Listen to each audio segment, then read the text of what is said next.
So, hello everybody. I hope you all having a great and marvelous day. I know that I am. Donovan is out there, out and about, trying to help put people on to very important seats. He is out there with someone who is trying to run for mayor in the city that he lives in, and so he's lending a hand, and he'll be back in the seat in just a second. But he's like, I got to be here, so he's killing two birds with one stone at this moment. So anyway, I want to give everybody a chance to come on in so we can go ahead and get started. We have a lot to talk about, as you guys can see the topic here. Nick Cannon needs an ally. So we're going to talk about that for the time that we are here. I also like to say thank you to YouTube for joining us. You guys are also watching live, so we welcome your comments as well. And a big giant thank you to Facebook, the other side of the conversation. We could not do this without you. So we are very, very grateful. I can't wait to see all of your comments and questions and concerns. And so this is Free Flow Friday, where we pretty much talk about any and everything. We're a little bit more on the looser side, if you will. And so again, once again, thank you. And Marcus, thank you for everything that you are doing behind the scenes. We also could not do this without you. Hello, Corliss and Sydney. What's happening? So anyway, without further ado, I'll go ahead and get started. Really don't have a whole lot of talking points, if you will. Just kind of wanted to follow up on the conversation we had last night on the War Zone about Nick Cannon. As we know, he has been going through a lot of things. He said some things about the Jewish community, and the Jewish community took exception to, and I was going to say it, they've been trying to destroy him ever since. He has lost his job with, or his position, if you will, with Viacom. Nick Cannon also was the youngest chairperson to chair a Hollywood, studio or television network, Nickelodeon. He was the chair of that, in addition to a whole lot of other things he was doing with Viacom. So they fired him, if you will. And so in order to keep his job at Fox as the Masked Singer, that is also his creation. He also is the MC for that show.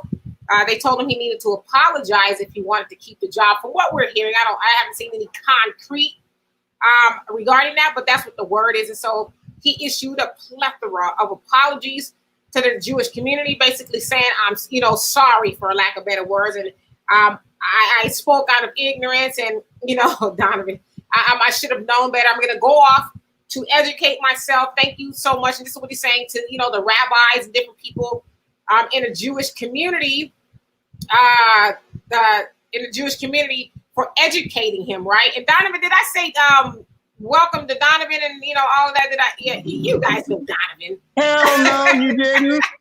I'm sorry. Roving reporter, right, Donovan Sadiq. I said you was out there in the streets.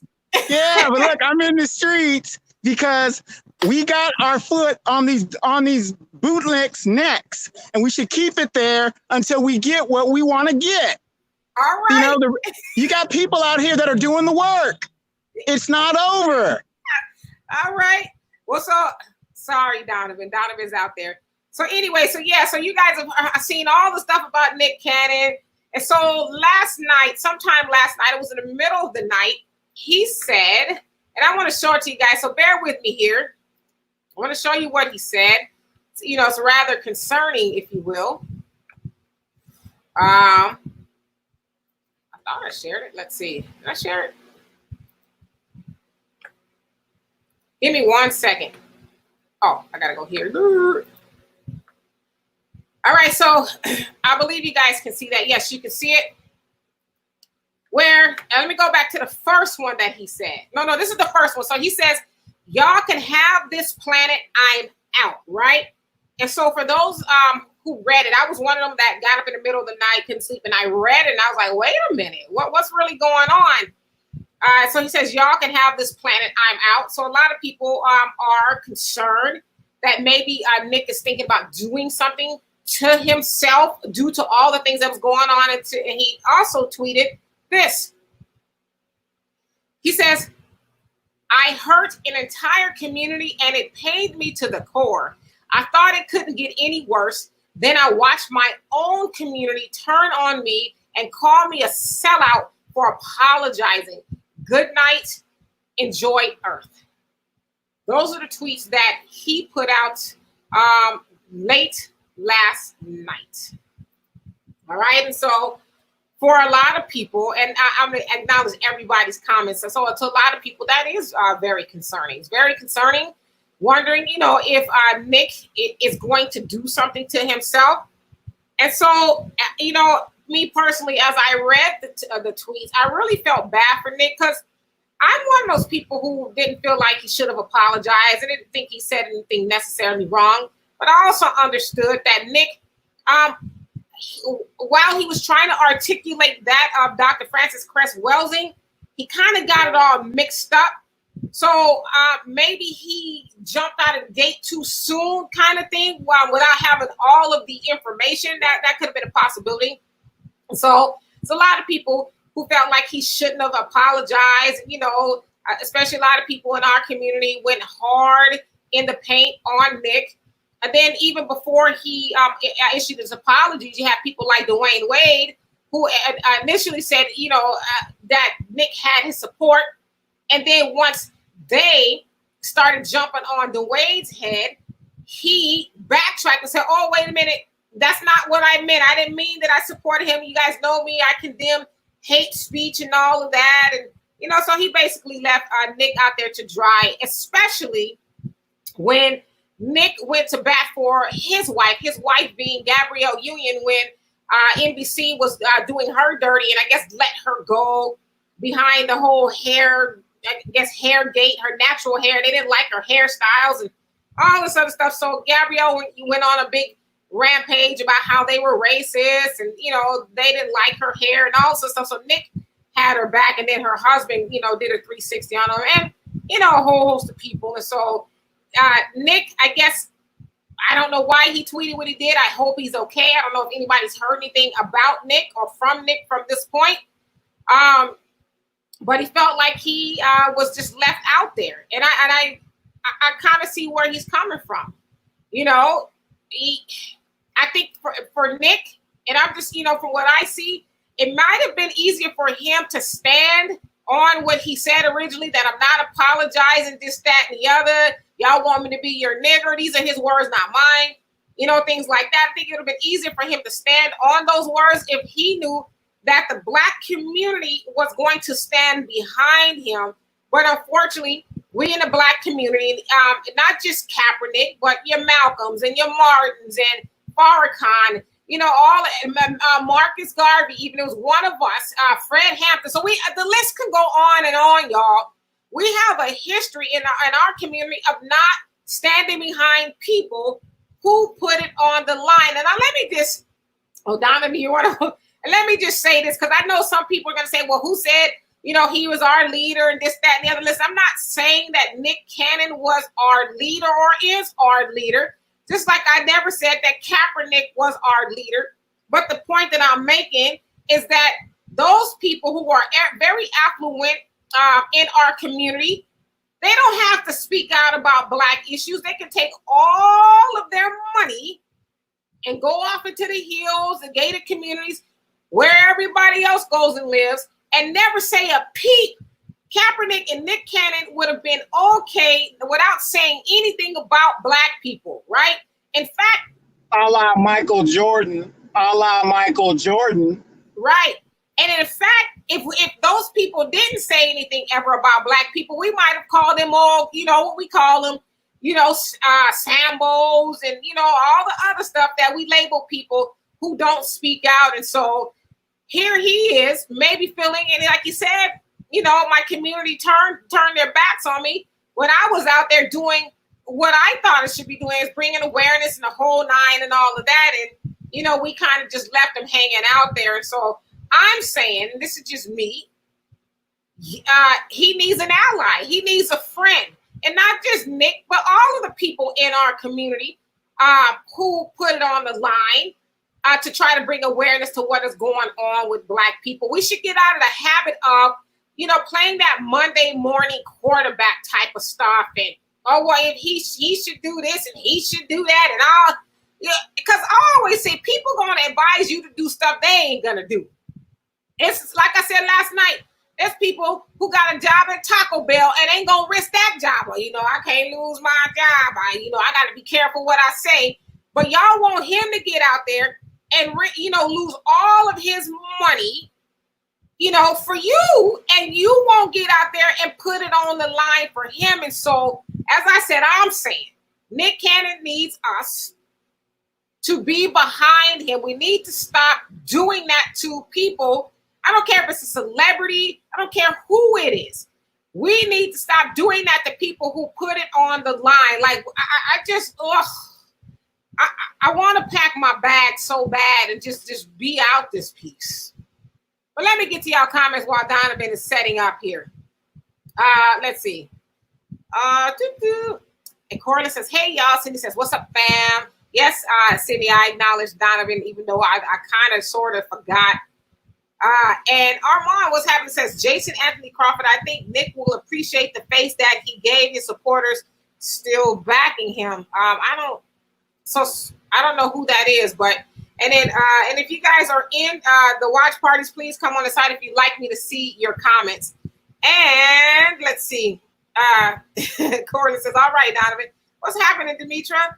And Donna says, hello, Demetra and the masked man reporting from the streets. Yes, indeed. How are you? Long time no see. And Honey says, to learn who rules over you, simply find out who you're not allowed to criticize.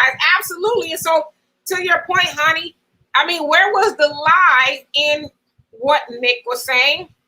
At KRS-One was actually on his show. And I saw that interview that's probably about a year ago, maybe, so give or take at this time when he first had, Nick Cannon had KRS-One on the show, and he said, hey, pretty much what you said. I mean, the ones that, if you can't afford to lose your paycheck and all of that, be careful what you say because, they are brutal. And so I agree with you.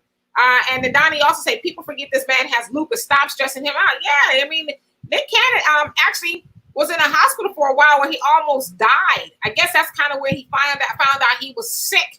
Him and Mariah were still together at the time. Yeah, he almost died. Was in a hospital for a while. So yeah, you're right. And even with that, all the stuff he's got going on, he speaks out, trying to.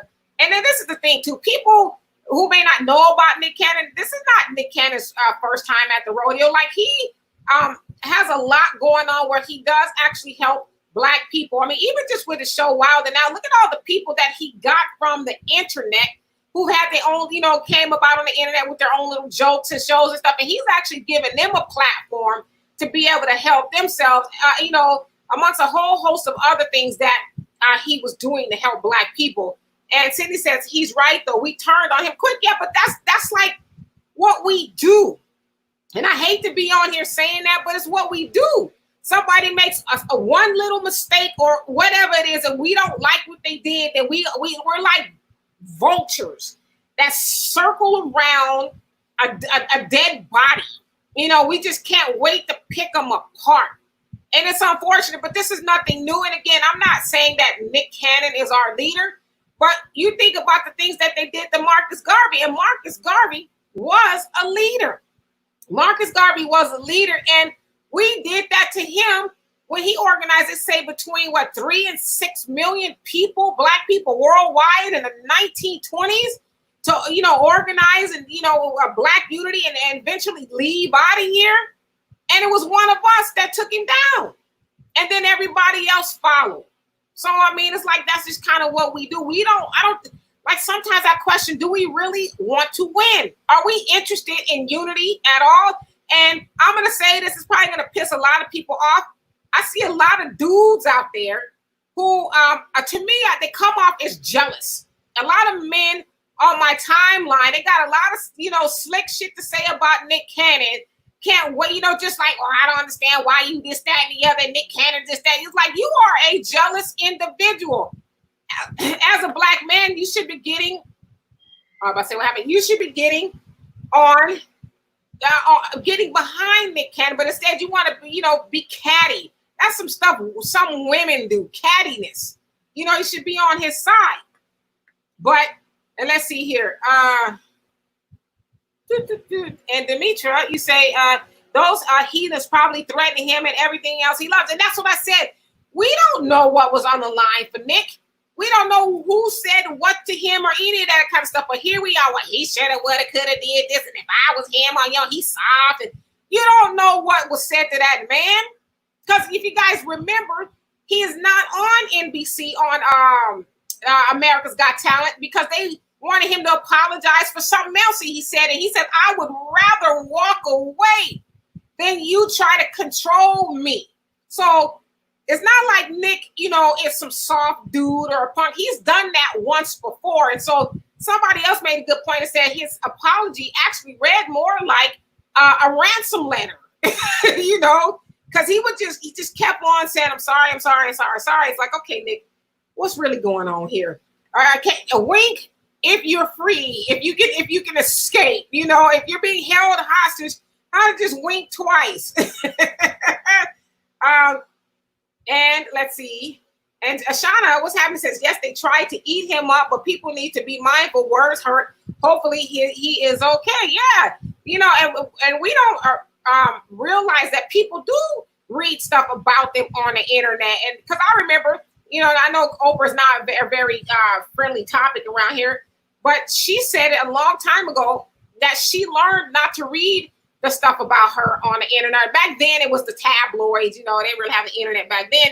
But the tabloids said because it caused you to be depressed because people rarely have anything good to say about you. So she said she just stopped reading all of that stuff, right? But they do read it.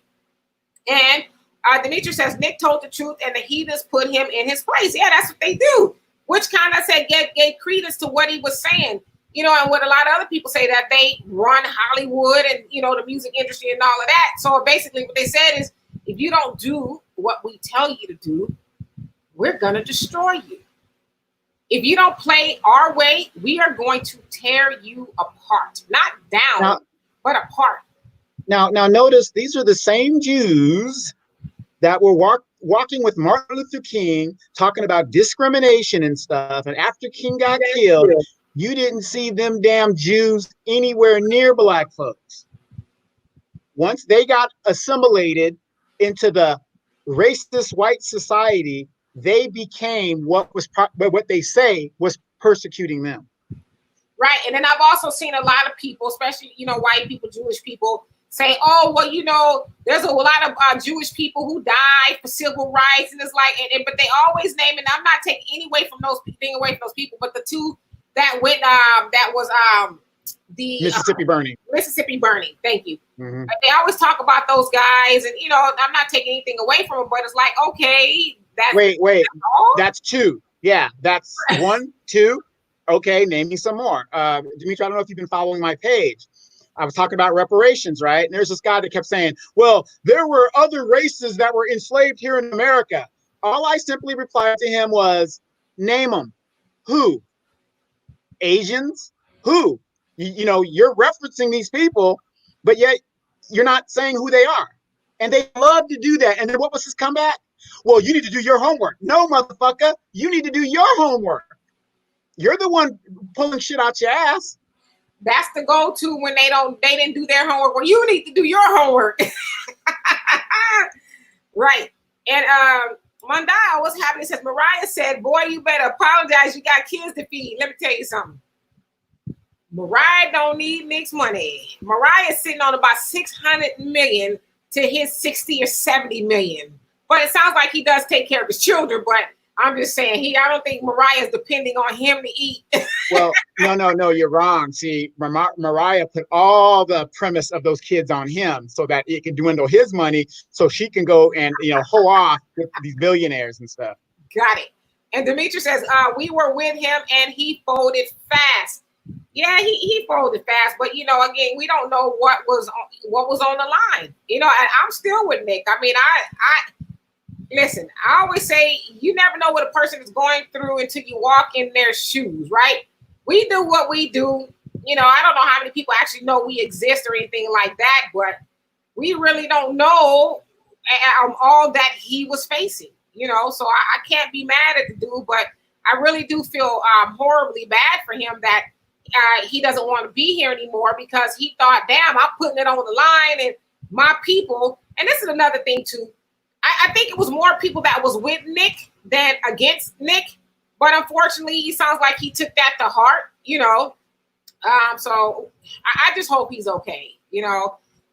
And Johan, she says, Well, we real stand, quick, we stand behind him. well, real quick, Demetri, I mean, you actually saw it here, where here I am running to change things and get things done, which I did without even being in office. And my own people brought the debate right next door to their houses. They didn't even show up. Right. And Johan, I think you're replying to Demetri because it looks different on my side. It says, like a damn lawn chair, we folded. And what's happening, Andre? He says, salute to Nick Canada. Absolutely. And Artemisia, I hope I said that right. Forgive me if I didn't. He said that is not true. If Black people can't do anything else, we can mobilize. We need to stop pushing this celebrity worship culture. What awareness he is unprincipled. Go ahead, Donovan. Okay, Artemisia, there is no right or wrong because no matter what we say, hopefully, you'll take a different perspective of it. But you've got your opinion, we've got our opinion. But there is a faction that's out there that says, what's that faction of the Black faction that they don't give a fuck? Demetri, that Black military group. Not fucking around coalition. Yeah, they're not fucking around coalition, right? Our problem is, and I agree with you, we do mobilize, but you don't bring no damn signs to a gunfight. You just don't do it. And that's the difference. Yeah, and we mobilize, but we're not mobilizing to the point to where we're actually moving the ball. Hell, we got Black women running around here, be proud that they didn't move Joe Biden potentially to the White House. It's like, for what? We mobilize for the wrong shit a lot of times. Like, that's not the stuff we need to be mobilizing for to get a Dixie crack in the White House, right? And if we were truly mobilized, why did Kaepernick go through all the things he went through? 4 years later, now the NFL is agreeing to everything he says. You know why? Because Black people tried to mobilize after this George Floyd thing, and they being the NFL got scared. But if we were truly one that mobilized, we would have took the cue when Marcus Garvey was trying to help Black people evolve and do for self. When he said, "Up, you mighty nation, accomplish what you will," we would have did that over 100 years ago. And so I take exception to what you say that we we can mobilize. Yeah, we do. If we want to do the electric slide together at somebody's wedding, but when it comes to actually helping to move the ball, and as far as Nick Cannon being unprincipled, I mean, that might be true. I would concede that point that he's got a lot to learn. As I said, he was trying to articulate that of Dr. Francis Cress Welsing. It didn't. He tried it, but he kind of got it, jumbled up a little bit. So maybe he needs to, as he said, go back to the, drawing board and study a little bit. But I'm not going to knock him for that. And Johan, she says, no, we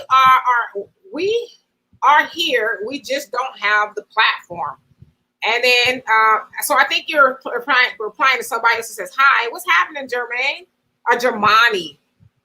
I can't read, honestly. I can't. It says, "Salute, Queen. Same to you." Johan says, "Not true. We are here."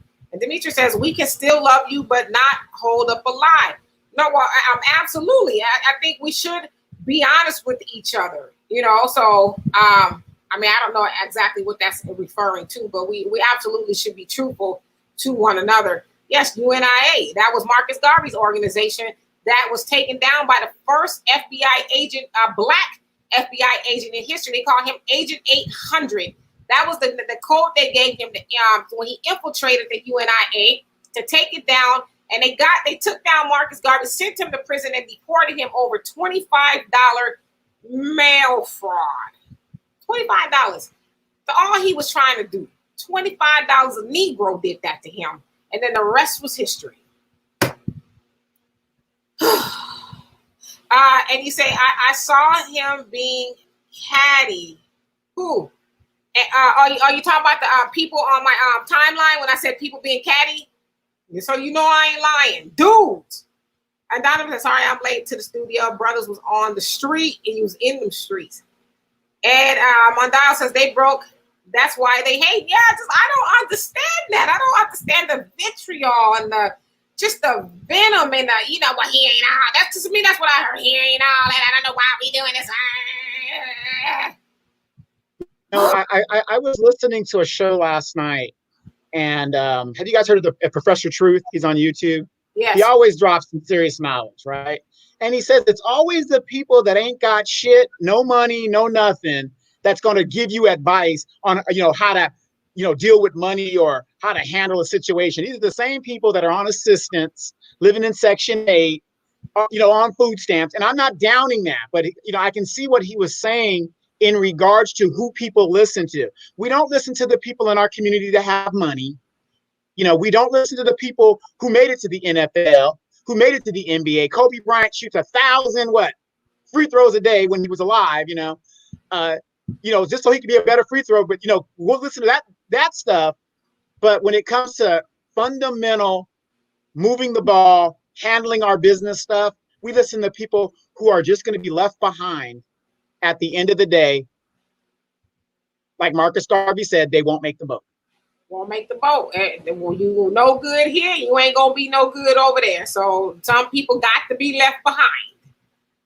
And Mondayo says, pray for Nick. Absolutely, we should be doing that, right? We should be praying for everybody. And you said ransom note. That to me, that's I agree. It did look more like a ransom note. And Mondayo says, just like Joel in the Bible, Nick is going to be okay. Talking about Job. When it says he had the patience of Job, Job was tested with everything you can think of. The devil went to God and says, I want, basically, I'm gunning for your guy, Job. He says, yeah, you can gun for him, but you can't kill him. Killed everybody, his kids, the sheep, the dogs, the cattle. Just destroyed them. He had boils all over. This is what the Bible says anyway. And the objective was to get him to curse God and die. But Job wouldn't do it. He held, steadfast, and then the story goes that once all that was, he weathered the test of time. God rewarded him with even better stuff, right? So, a good analogy. And Johan says he got big money. Yeah, Nick got money. Nick is gonna be okay. And Demetrius says they bankrolled slavery. Oh, a lot of people bankrolled slavery, and the Jews were right there involved with making money off of slavery. And so, Donovan? Well, that's bullshit because, there were other people here enslaved in America. Right. I saw them people on your page argue what you try to say. Well, my ancestors were white and they were slaves. Yeah. They were Irish and they were enslaved. Not here in America. What the fuck are you talking about? But that's their go-to mantra. Name them.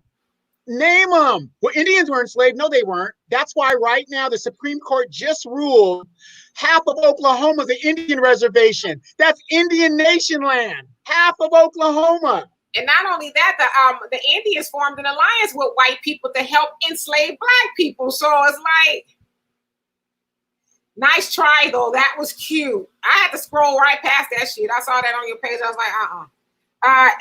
like, And Mondale says, get him, Don. Shelly, what's happening? She says, hey, fam.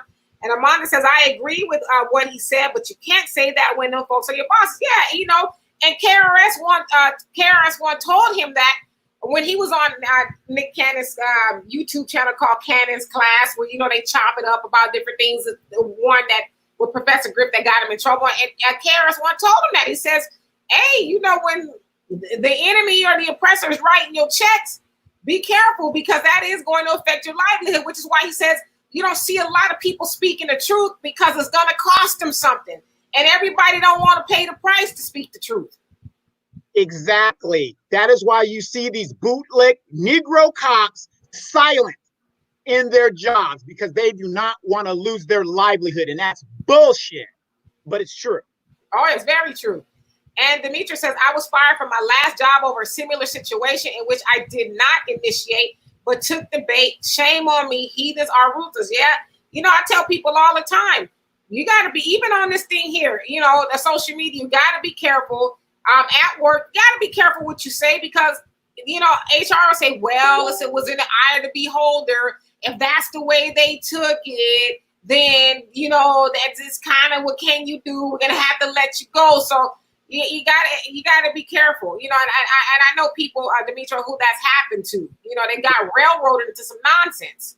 Absolutely. I mean, in current events now, like I said, I do a lot of troublemaking out here in my city, and you know, and basically, Demetria lives in a different city than I do, but the cities are conglomerate. They're called the Inland Empire, and I have a bullshit city clerk in my city. This bitch, yes, I said bitch.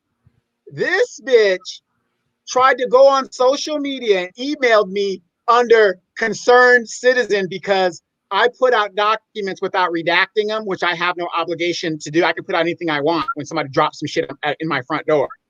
And she says, you know, as a concern, I'm a concerned citizen, right? I IP spiked this chick.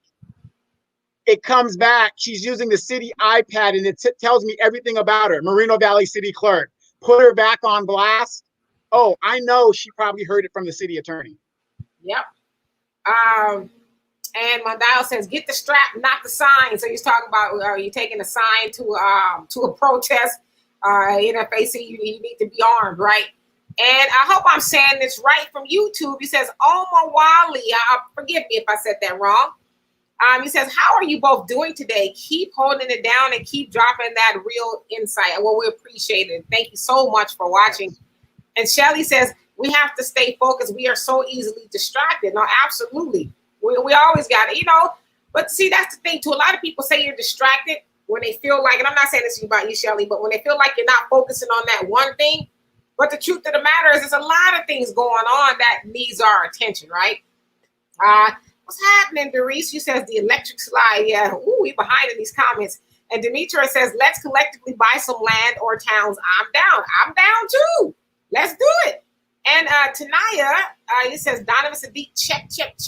And Demetria says, majority that made it have been brought and are easily silenced. Yeah, listen, they're not gonna mess up their money. Them butter biscuits are too moist and sweet. They're not gonna right. They're not gonna mess up those butter biscuits. And Tanaya says, hey, Demetria. Hey, Donovan. Blessings to you both. Blessings to you as well. And Donovan says, Uncle Doris Malloy, have a few beers for me because some people you just can't get to understand the mission. And Tanaya says, quick question, folks. Why is it always an outcry when someone criticizes the Jewish community? They are not perfect. Uh-oh, now watch out now. Because I even got a better question. Why is it that here we are screaming for reparations and where is our Jewish allies? But they want us to talk about the Holocaust. Now, if you know by history, they say white people's history says over 100 million people were transacted to the Western Hemisphere. At the end of the Civil War, there wasn't even 4 million Black people in the United States, in the whole Western civilization. So you mean to tell me these Jews want me to keep remembering and feel sorry for 6 million of their people when almost 94 million of Black people were murdered, slaughtered, and just decimated? Just disappeared, right? Like what happened to them? That's what they just vanished in thin air, right? No, but absolutely. And, it just kind of gives credence to, they are the ones that runs the world, if you will. I mean, just look at how they do the minister. They try to anyway, but, the minister says, I'm a free Black man. I'm going to say what I want to say. Yeah, Donovan, I'm a free Black man. I'm going to say what I want to say. And he also says, you said a lot of things about me, but you've never called me a liar. You've never proved me to be a liar, right? And then Demetria says those $5 Indians. It's funny. I was just having a conversation with somebody about that earlier, and what Donovan was saying in regards to Oklahoma and the Indians. And Shelly says, "Word, Indians treated us like the white man treated us. Yeah, they was like, okay, let's double team these Negroes, and that's really what happened, right?" And Tanaya says, "It angers me." And then you also say, I'm not friends with anyone from my job on social media. You know what? I'm in public relations and I advise that to people. And if you are friends with people on your page, you're going to have to be very careful. And even if you're not friends with people on your page, you might be friends with a hater that's friends with people you work with or somebody that don't like you and they sent the screenshot. A lot of these people that we see, they say bad things about Black people or whatever. They're saying something crazy. It was in their page was private. And then somebody was like, that looks pretty interesting. I'm going to put a screenshot out there and the rest is history. So me personally, I just try to say what I got to say without being so punch you in the face type of thing. Now, I know some people say, right. We see some of your posts. But, I mean, you just never know because people are, and a lot of times it be your own people. It don't be them people. A lot of times it be your own people doing it to you. And Demetri says, many of us are the Indians, but let the heathens tell it we're not. Yeah, Donovan talking about you, talking about, well, I do got Indian in my family. No, absolutely.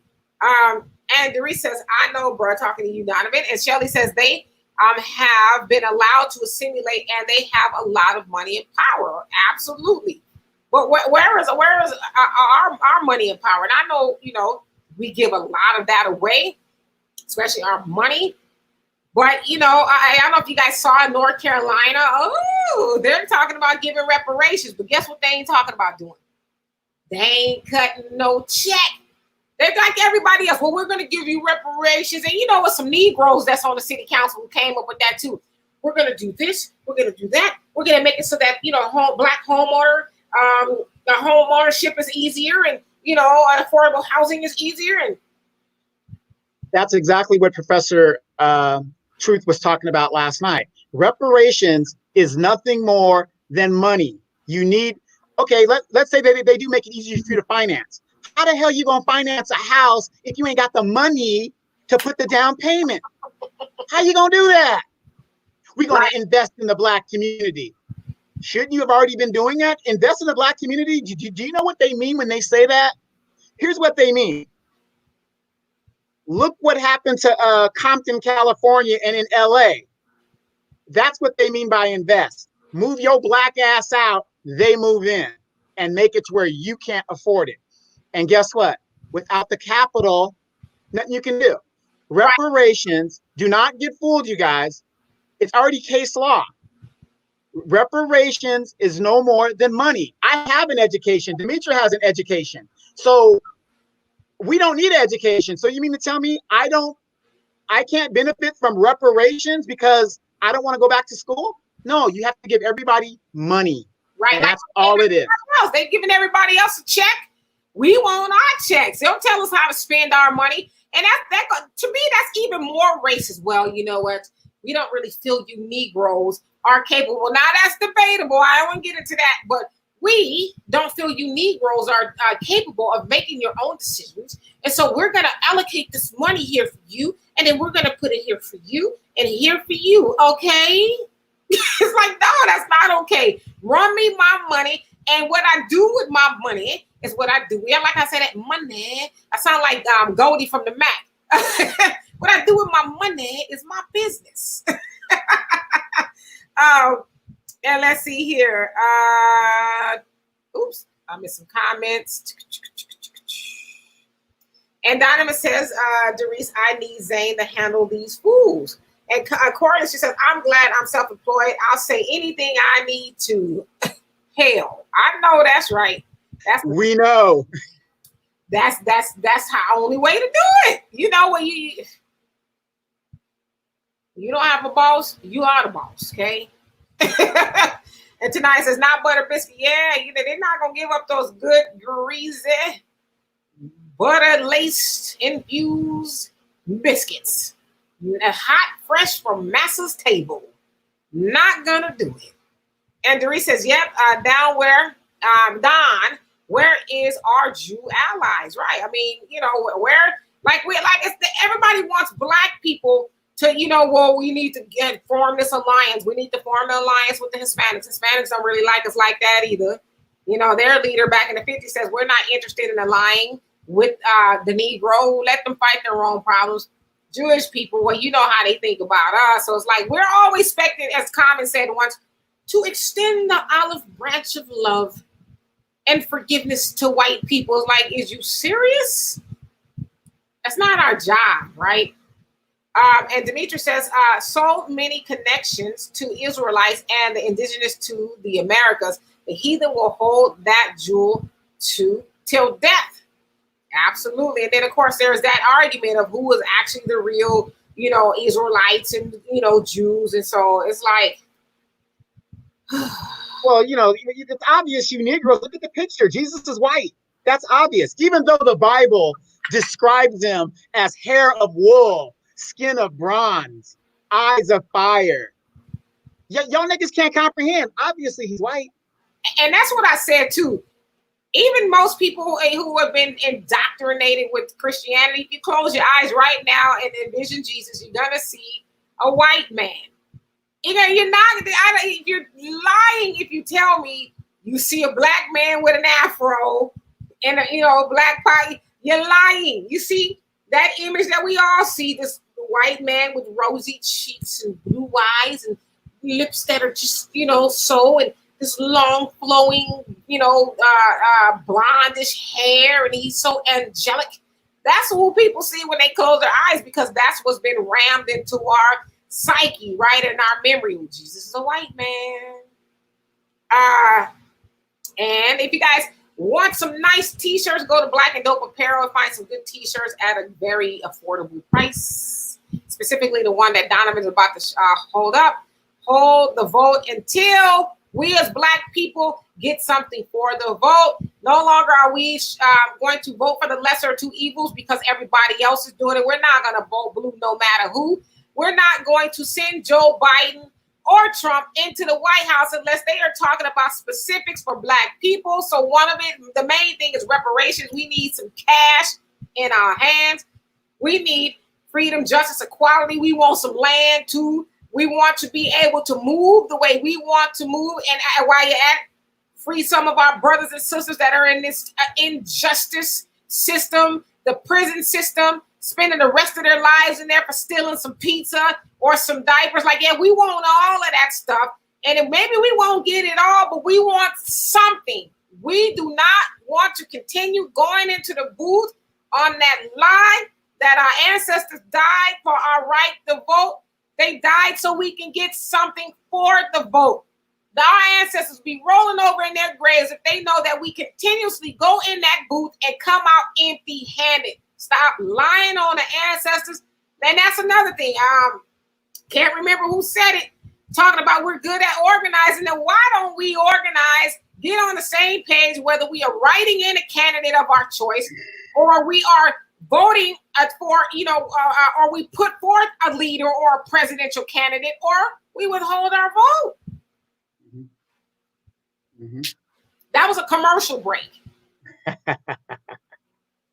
Donovan?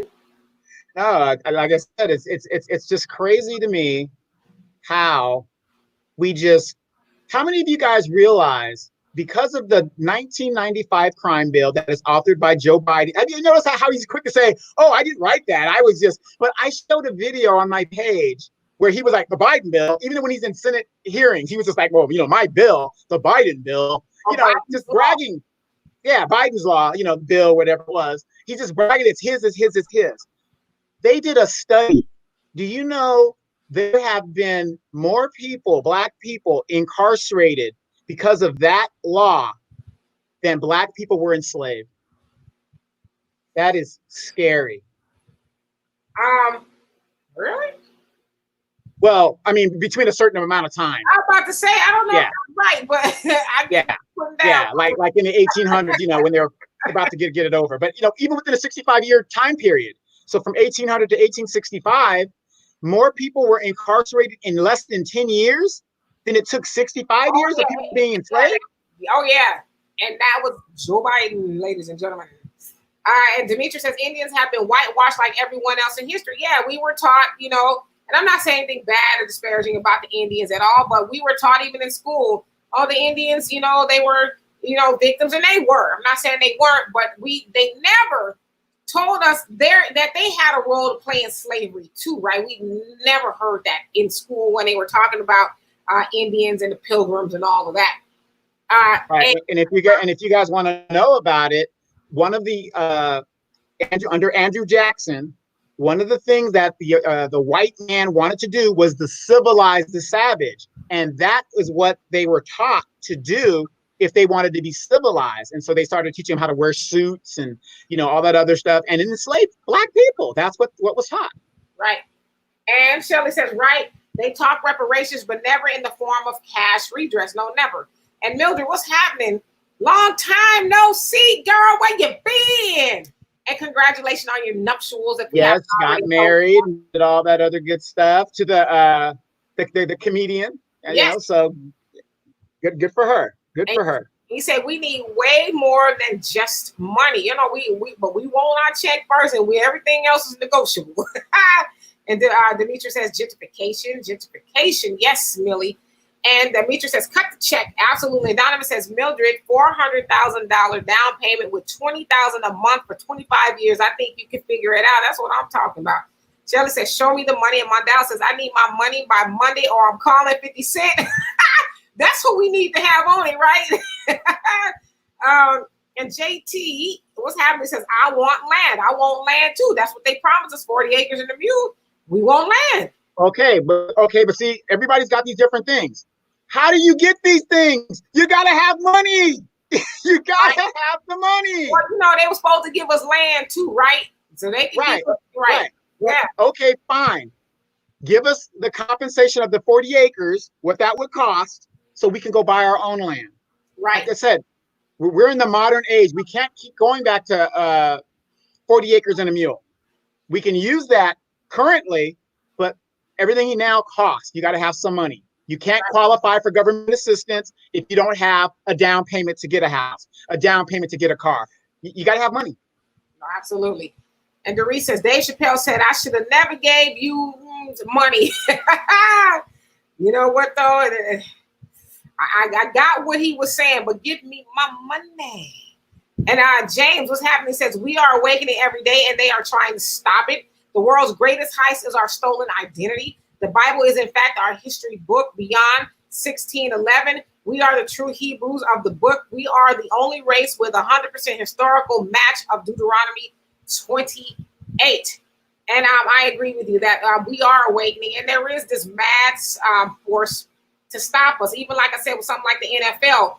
Now, on the surface, it looks like, well, we agree with you. Black Lives Matter. We're going to do the Negro national anthem first week of, football, and everybody's going to sing it and all of that. And so, we think, okay. And a lot of times we get stuck by the symbolism, and that stops us because we think, okay, our work is done. We can go home now. It's like, no, that's going to put us back to sleep. Like, we don't need football right now. We don't need any of that. They want to get us off of reparations. We have to stay on point. We want the money. And don't get me wrong, these people are very good at what they do.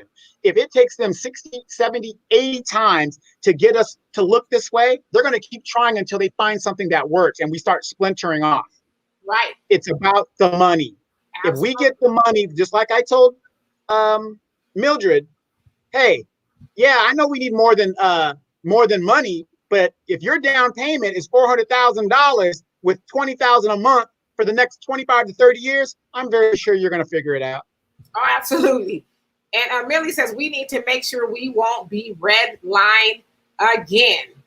Right. And those are some of the other, like, there's so many things, right? Here's the thing. After all this knowledge that is out there, and you can Google shit and all this other stuff, if you get redlined again, knowing all these tricks that they use, you deserve to be redlined. Yep. Hell, we had a candidate, Michael Bloomberg, who blamed Black people, due to them getting rid of redlining in some areas, causing the 2008 recession. It's like, huh? Exactly. And then, and then think about Robert Johnson. Okay, he's a self-made billionaire, sold out to the white folks, whatever. He even came up with the number. See, so don't let these people tell you it's impossible to come up with the number, We were property. Even my white friends told me, you go to the National Archives, you can trace if you're ADOS because they put their property in insurance. It's a business transaction. There's sales transactions. So here's what I'm trying to say, and nothing against my folks that are from the Caribbean, and my folks that are from Africa. If you migrated here willingly, knowing what this white man does, you don't get a check. Okay. Right. So that 13% of Black people is actually 8%. We will get a check. It's the Africans and the Caribbeans that is making it. How would you say it? Blurring the lines about who gets it, and that's one of their arguments. Oh, well, we don't know what it. Yeah, we do, motherfucker. You go to the National Archives, it's all there. It's all there. Get me my money. But Robert Johnson said 14 trillion, but he wanted a one-time payment. Nigga. It ain't a one-time payment. Okay? The actual number is 17 trillion.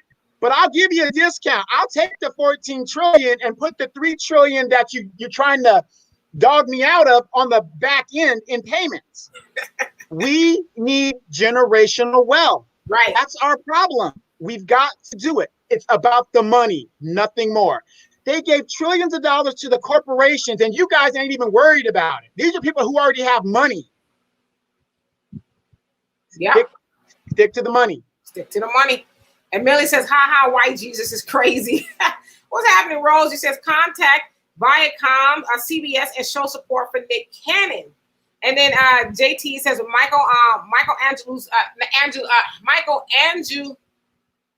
Michelangelo.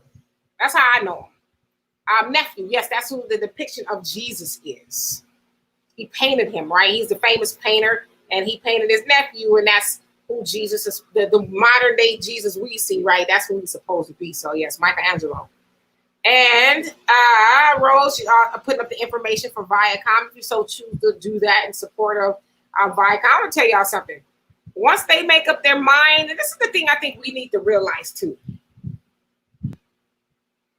When they get their hooks in you, like if you go on Nick Cannon's Twitter right now, there are a lot of white people on there who are, well, that's not good enough. He's still employed at Fox and he's still on the radio station.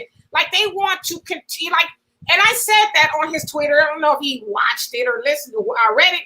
I'm like, what you should have learned, Nick, is that no matter how many times you apologize, they will never forgive you. They'll never forgive you. And these are the same people who want us to forget about slavery.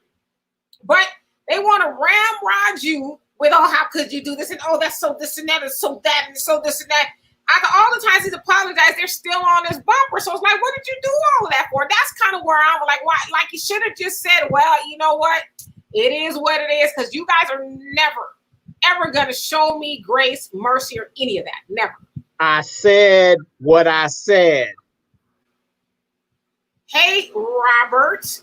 Let's see. I just saw your comment. Robert, it says, owner of AmericaHistory.com. You should see the hate I receive from whites in my comment section because of the shirt I sell. Listen, I'm going to check it out, but you ain't got to tell me. I already know. Like white people, no shade to y'all.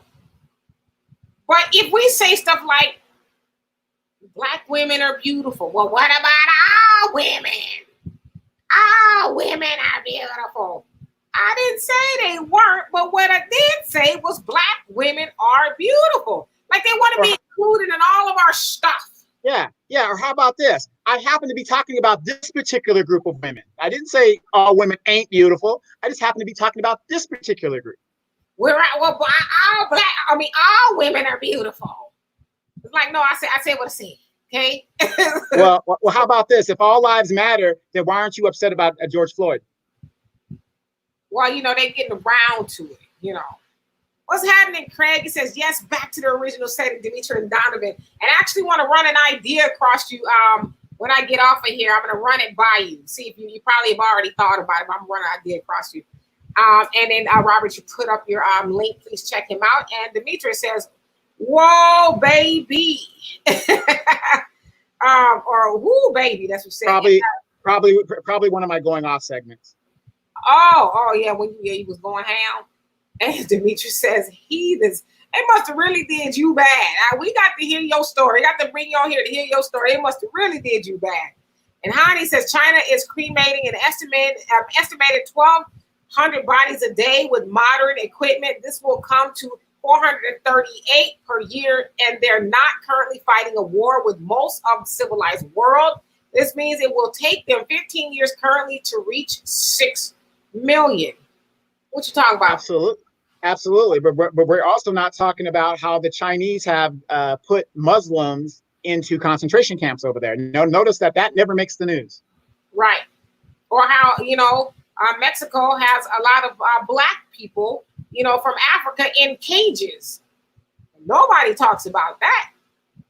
Or what about the black kids that are in cages and right here in America? Nobody seems to. Talking about juvenile hall? No, I'm talking about black men, kids, women, just, right here. But we're supposed to be crying about the little Mexican kids on the border when Jeff Sessions, who just lost his Senate race, so he's done. Jeff Sessions sat on the border right there at San Ysidro and said, if you come over here of your own will, this is what's going to happen to you. Right. He said it. We're going to come down on you with the full force of the law.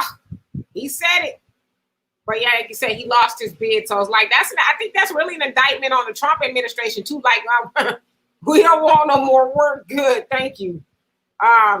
And Demetrius says we need our own thing always, all the time. Absolutely. We need our own separation. And a lot of people, when you say that, separation line, we was not for it to be integrated. And look where it's gotten us. Look where integration has gotten us as black people. It's gotten us more, even more of nothing. Well, think about this. I talk to my mom all the time. She's a baby boomer. She's 70 years old. We're 20 years apart almost to the day. Back in the day, up until the baby boomers, people worked about 20 years and then they retired and let the next generation step up and do what they got to do, right? Look how much longer these baby boomers are working. If that is an enslavement, you tell me what it is. It just doesn't make sense. And this is why you have my generation and lower generations. We're on drugs. We're doing this because you know what? We can't find jobs. Right. Or OnlyFans. That's why I'm just playing. I'm just playing. Again, Rose has put up the link to contact Viacom CBS if you want to show support for Nick. And Demetrius says that's after they raped all the women, killed the men, and came up with an acceptable version of the Indian. Mm-hmm. And Robert says we must show our history so they can see it. And again, there is the website. Amma, what's going on with you? It says he do. We always turn the other cheek when you see Trump supported. Stick by him with everything he do. We need to be that way. Stay on code. He had to save his business. I said I'm not mad at Nick. Shit, we see. I brought up Malcolm X last night. Malcolm X died broke, trying to help black people. And I said this to somebody earlier. I said, they actually said a better analogy. I said we kill Malcolm X every day. He says we spit on his grave every day by not doing the things that he asked us to do. All these years later, we're still kind of thinking about it, But I'm not mad at Nick for protecting what he's built, because we know a lot of times with our revolutionary people, leaders or whatever, like I said, I'm not saying that Nick is our leader, but with those people, they lose everything and we just go right back to watching football. So I'm not mad at him. And Millie well, I can say this. Demetra was right about boycotting, and I was right there with her for 2 years. I have not watched football other than the highlights or something like that, whatever I can get in, or Al might tell me, what was going on. But, we really got to be serious. I mean, if we don't, we're in a pandemic right now. If we do not come out of this better than when we went into it, we're done. This is it. This is it. We don't have any. This is our last stance, right? I've been taking a lot of these breaths lately because I'm just like, oh my God. Like I'll sit on my balcony and I'll read a book. It's a lot of times I can't even focus because I'm just thinking of Africa. I'm like, I miss it. I need to go back. If you know what? If it wasn't for the fact that we're Americans, we would be over there right now. Yeah, even Africa was like, you cross this border. Millie said they will try to redline us again. You think? And Shelley says, exactly. I want the money, Donovan. And Marcus says, getting back to the topic of Nick Cannon, we cannot keep allowing powerful voices to be silenced without consequences. They cut me. He said they cut Cannon quick and swift without any concern for the bottom line because they know he won't be supported. Yeah. You think if Viacom knew that black people will rise up, hell, they got the biggest black network on there, well, supposedly, right? BET. If they really thought people, we were going to cancel our subscription, we're never watching BET again. If they really thought they were going to do that, they'd have thought twice before they did what they did to Nick. But they know we're just like, wow. They don't show the Bobby Brown movie again for the 15th time. Yep.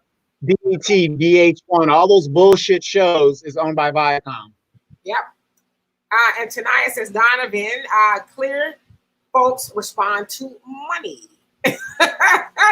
And hey, Pastor P says, Michelangelo used his brother-in-law as a model for his painting of Jesus. Yes, he did. And Tanaya says, did I miss something? What shirt? Are you talking about the Hold the Boat shirt? And Mondale says, yo, Donovan, I like the background. And then James says, so should we make our case for reparation as the true Hebrews of the Bible? This country and these Christian Zionists give these people hundreds of billions of dollars a year, believing they are the people of the Bible. We spend billions in the military defending Israel, sacrificing our sons and daughters' lives for imposters. Let's go to the Supreme Court and put this to rest. We have overwhelmingly and sufficient evidence of our identity, their identity, and Jesus colored black. Okay. Because I saw the look on your face. I saw the look on your face. No. I agree with everything that he's saying. The United Nations has already said reparations needs to be paid to the ADOS in America. The problem is America don't give a shit, and they're saying it is a domestic issue, right? As long as it's an internal domestic issue, the United Nations can't really intervene, but yet America intervenes in everybody else's business. But that's another story. So yes, unfortunately, here's the problem. When we bring in the Hebrew question and all this other stuff, that opens the door to everybody else. And that's where it's impossible to, adequate what we can give you guys because now this person's of Jewish descent. And we're just right now, we need to concentrate. Okay, put it like this. And this is what I tell a lot of my African friends and Jamaican friends. Stand the fuck down. Let us get paid and we'll break you off a little something. We'll break you off a little something.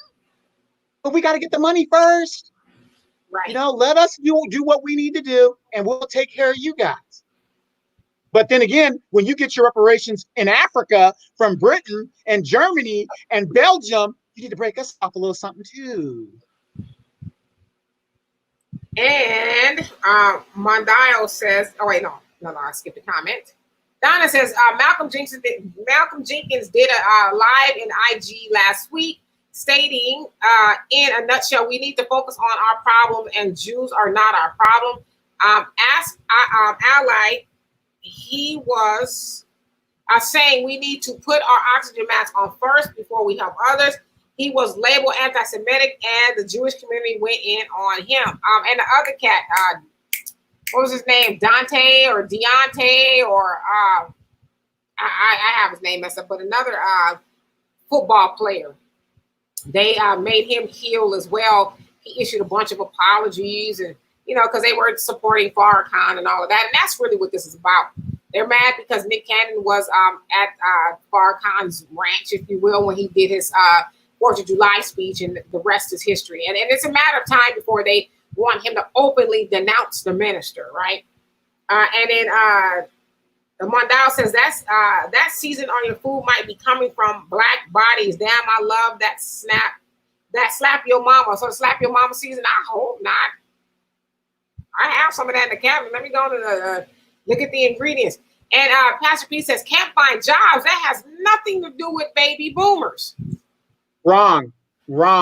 If baby boomers are staying in the workforce longer than they need to, how much money do you freaking need? I'm trying to be respectful because he's a pastor, I guess. How much money do you freaking need? In other countries in Europe, once you retire from a job, you can go get another job, but no matter what job it is, you only get paid minimum wage. So that deters the older generation from taking away from the younger generation so that the younger generation can raise their families. Do you hear all these European countries having the problems that America has? No, you don't. You don't hear about it because they keep their people employed and they guard their people. Everybody wants jobs. How the hell can I get a job when the baby boomers pull the fucking ladder up and say, I got mine, now you get yours? It's ridiculous. Come on now. Well, I would I agree with you, but I also understand what she's saying. I mean, there's a lot of other things that have gone into people can't find jobs or quality jobs. The thing is, there's not enough. It's what Malcolm said 60 years ago. There wasn't enough jobs back then, much less to employ the Negro. Right. Deshaun Jackson, Al, that's who it was, Deshaun. Sorry, I messed the man's name all up. So we're in agreement with that. But like I said, with automation and stuff, there's even going to be less jobs. But like I tell my mom, at 70 years old, okay, now you're retired. How much time do you got left? Right. Well, hopefully a long time. Hopefully. But what I'm saying is I look at some people and you're thinking, Jesus, man, this guy died within 5 years of retiring. What's the point of that? I own the damn job, okay?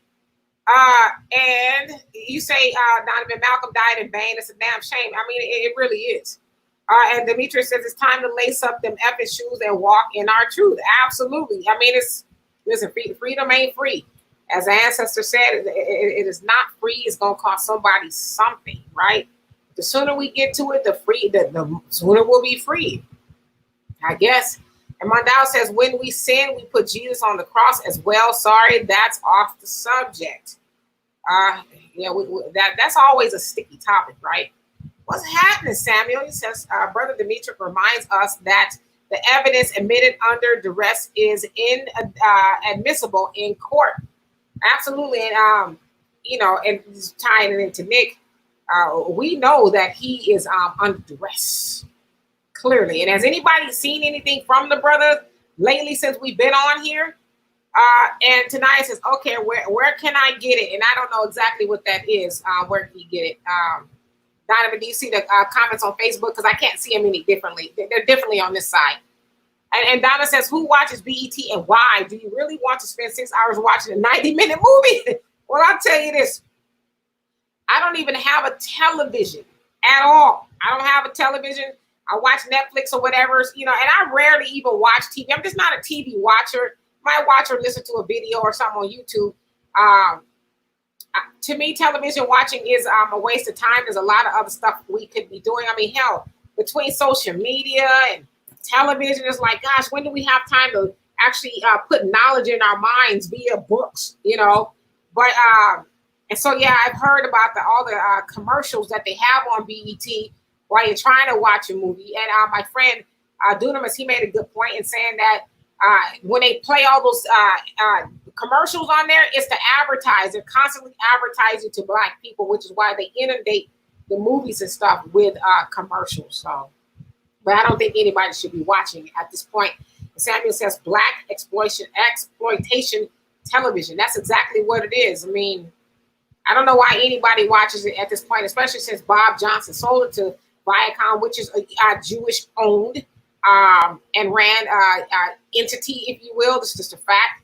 I don't know why anybody spends any time watching it. All right, maybe that's just me.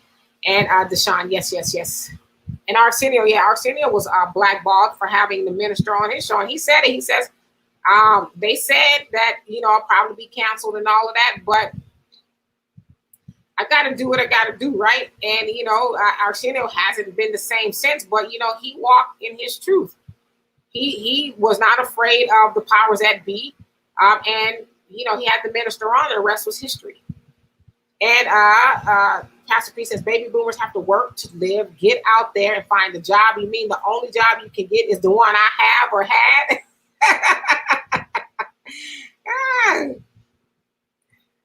Okay, I'm gonna have to get into it now. You have done it now. So no, I'm going to be respectful because, of course, she's going to have that opinion because she's of the baby boomer generation. My mom's of the baby boomer generation, and we can argue back and forth all we want. But the fact of the matter is, baby boomers have led us to where we are today. Good job. Good job. Yeah, you better get on out of here.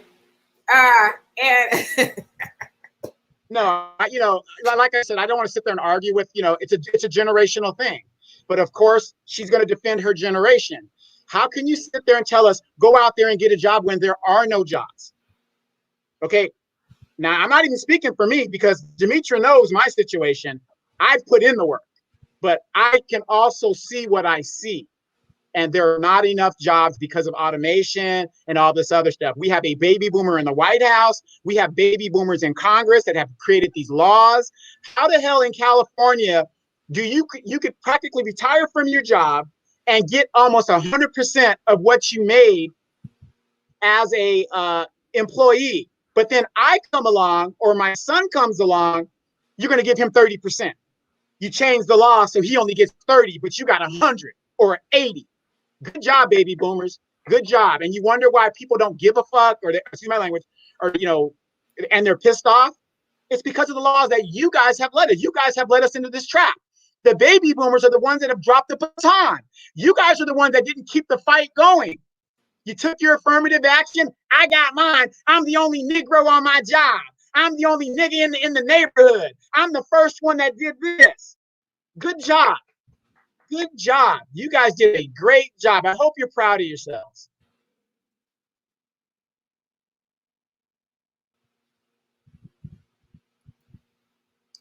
All right. I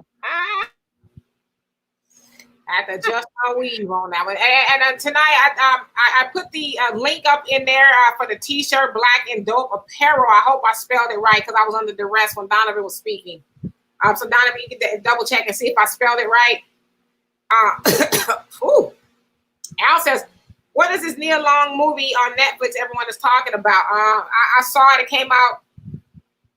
Is today the 16th or 16th? It came out one day this week. But we'll watch it when you get here. We'll watch it. That's why I haven't watched it. I said, I'll wait till Al gets here to watch it. Al won't have time. When Al gets here, me and Al have been talking. We're going to do we're going to do Winco, of course, but we're going to do Al's going to do a 60-minute stand-up right here on the internet. That's right. All right now. And if he does that, I will eat a piece of chicken for the first time in almost 7 years. If Al gets on here and does anything, I would personally get on here and eat a piece of chicken myself. Y'all heard it here. And Donovan says, Devoria, of course we are not going to agree being a baby boomer yourself. My mom is a baby boomer, but look at what the baby boomers have done. Look where this country is at. Again, my mom was a baby boomer. My dad is a baby boomer. I don't want to blame everything on the baby boomers, but, Donovan has a good point. I mean, why is it that, Donovan uses his mom as an example all the time. She retired at the age of 70, and it's like, from what Donovan tells me, she didn't need the work, but that's true for a lot of cases.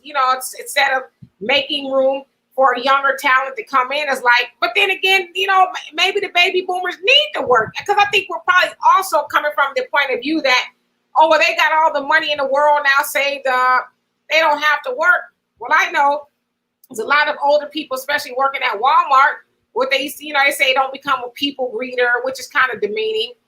But most of those elderly people who are working at Walmart as people greeters because they need to supplement their income, whatever it is. They're not there because they want to be. They're there because they have to be. And so I think a lot of times, especially, let me finish. A lot of people who live in California, you know, rarely anything is affordable here. So a lot of people who are still working that are up in age, it's not because they want to. Most of the time, it's because they need to. They have to. Right. And if you're a door greeter at Walmart or you start at these places at Walmart, how much are you making? They don't give a damn you work for the county and you made $32 an hour back then. You're starting at minimum wage. That's Right. what these other countries in Europe do. That's all I'm saying. I'm not saying you don't have to work, but we have to protect the next generation so that they could produce into the economy. We are spending a good third of our money supporting the bottom line for the people who can't make it. Right. And, you know, I will say this too in defense of, I got you, Pastor P. Don't worry, I got you. In defense of the baby boomers came off of the tail end of the Depression era, right? Their parents were, you know, in the Depression and all of that.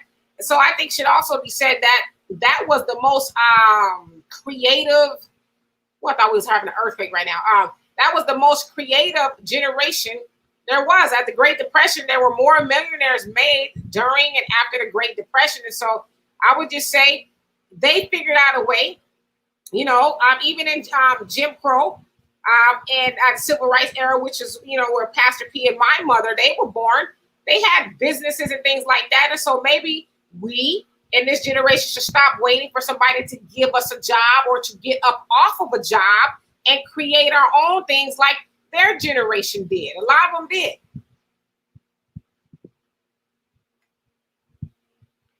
Right. Well, let me read this. Mr. Boyne says, I agree that there aren't enough jobs for us, but that is the fault of society. No, that's the fault of the lawmakers, not the baby boomers. We were lucky to get jobs. There was no affirmative action in place for me or my husband to get a job. So please stop. You don't really know what it took to become employed. Look for a job the way we had to, and you'll understand why. Okay, here's where you're missing it, Miss Louder, Pastor. What is it, Pastor P? Okay, Pastor P. This is where the disconnect is coming from. I'm a Generation Xer. Demetria's a Generation Xer. We are the closest to our parents' generation. So everything that you said there, we experienced the same thing that you did when you had to go get a job. We got to the papers. We had to go into the businesses. Some of us went into the military and all that other stuff. So for you to, again, I'm not saying what you're saying is wrong, but you're misinformed. We are the last generation of the old school way of doing things. That's a fact. We like you guys' music, all of that stuff. I mean, we are the closest to you guys. Now, the generation after us and the millennials after that, that is a totally different animal. Totally different animal. But we are the closest to you guys because we learned from you guys. So I'm going to have to see that's where the disconnect is. Yeah, but I agree with her. I mean, I agree. And to your point, we were there too, as far as, damn, you don't realize how fortunate you are. The generation now, how fortunate they are, because we did have to go walk into a job. Are y'all hiring? Yeah, go ahead and fill out this application on this paper. And God forbid you made a mistake or there was such thing as the want ads that you had to get from the newspaper and all of that. So, I mean, I agree, but I don't agree with pinning it all on the baby boomers because, like I said, let me finish. I just know there's a lot of people who are working that shouldn't be at their age, but they're not doing it because they're bored. Because they took all my children off of TV. They're doing it. No, have to. Right. No. See, everybody takes it out of context. Like I said. The people that have to work at Walmart in California, they're working because they have to do what they got to do, but they're not making $30 and $40. But okay, good example, like my mom's situation. She retired from the Army. Then she got a federal job. She just retired from that. She's 70 years old. Why are you working? That's what I'm saying. If you got to work, you got to work. But as a whole, the most greediest generation, if you look at it, and I have a degree in history, not that doesn't make me an expert. The most greediest generation in history is the baby boomers. When we were coming up, did your grandmother take care of you, Demetria? No. Absolutely not. That's what I'm saying. It's a totally different animal. The baby boomers are, I got the kids. You go do you. They want to control everything. You got a 70-year-old man in the White House right now, we're still dealing with issues that have to deal with people who come from the old school way of doing things, whatever. And that's all I'm saying. I'm not saying that they're irrelevant or whatever. What I'm saying is where we're at today is due to baby boomers being in power and are still in power making the rules. That's all I'm saying. Now, I will agree with you on that. You know, we have two of the oldest candidates running for presidency in history of the United States of the presidency, right? Joe Biden is 77 and Trump is what, 72, 73. They are the oldest dudes. 74. The oldest dudes in the history of the United States to run for the president, run for the presidency. So, but the other problem, see, because I like to look at both sides of the story. The other problem is, why do we keep electing, you know, men who have been in, like, you know, not Trump, but Biden has been in politics damn near his whole life? Why are we sending those two up to go head to head for the, you know, the most powerful leader of the free world? Why are we allowing that to happen? So, and the other thing too, that should be said, is that baby boomers do vote. They vote more than any, you know, demographic there is. And so we can't keep blaming them.